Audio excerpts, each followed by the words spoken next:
I have Paracelsus, which I like the fragrance, and thought in one of the classes it was for stress. What is it best for? So it does help with digestive function, but it helps put the body in a more parasympathetic state, which is rest and repair. Good to use at night. I mean, it is still good for spasms and things like this. For stress, I mean, it might help with stress. Stress oils. Clary sage is pretty good. Marjoram, spikenard, vetiver, valerian, Litsea, cubeba, um, even lemongrass sometimes. Basil can be very good for stress. And so, any of those would work, but should be relaxing, should be calming, should be soothing, and it helps to deepen the sleep a bit, but definitely helps your body repair itself. Yeah.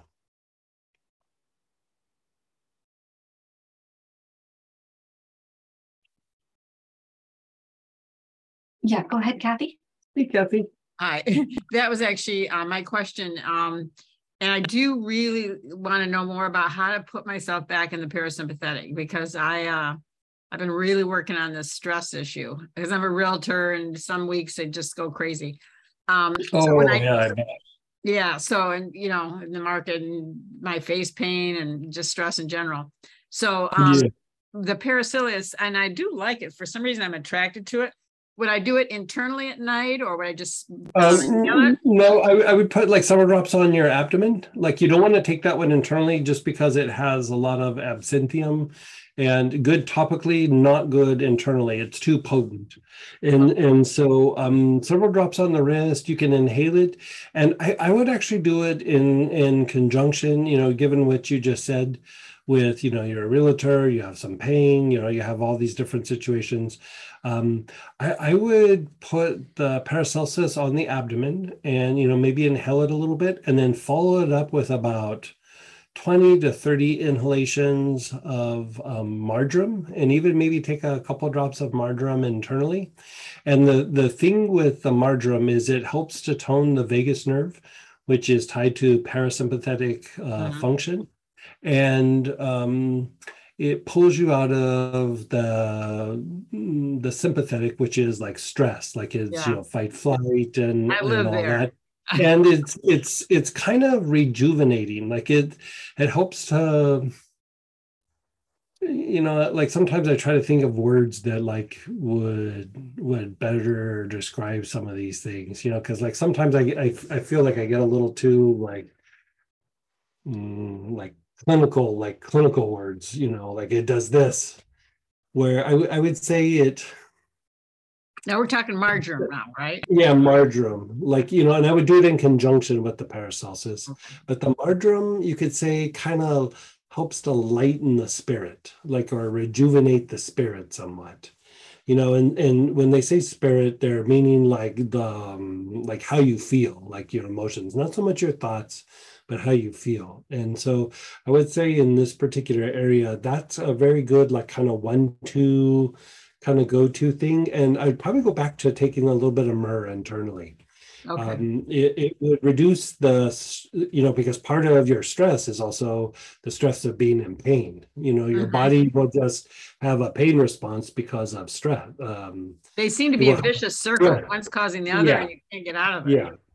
So you could augment it, like you could rotate the myrrh with galbanum, like if you want to save the myrrh for just when you're in pain. But I would be doing like either myrrh or galbanum or palo santo, kind of regular. All of it can be internal if you want, and just to keep minimizing the stress from pain. The stress that gets generated by the body being in pain. It will help prevent further pain. The galbanum helps calm things down and lessens the pain, but the reason why we thought about the myrrh for you is, pain can be very transient, it like can fluctuate and everything. And part of what happens with pain sometimes is Like it'll be kind of okay. And then there's almost like this rebound that happens where like you feel good and then all of a sudden it will surge. And, you know, and that's more of a nerve pain thing. Like other kinds of pain don't do that, but nerve pain will do that. And myrrh is really good for calming down that rebound effect. And so, if you find yourself where it's like it's painful and then it's starting to surge a little bit, go to the myrrh. Just a couple drops in water. Yeah, 2 or 3 drops in. I mean, there's been times where I've been in a lot of pain where I took like 8, 10 drops. Okay. And I mean, it was just like, oh God. You know, it didn't make it completely go away, but it made it very bearable, you know. And you know, because I have like 4 or 5 vertebrae that are all bone on bone. And so like when it gets irritated, it gets really irritated. And boy, that will take me right out of it. Okay. Thank you. You're so welcome.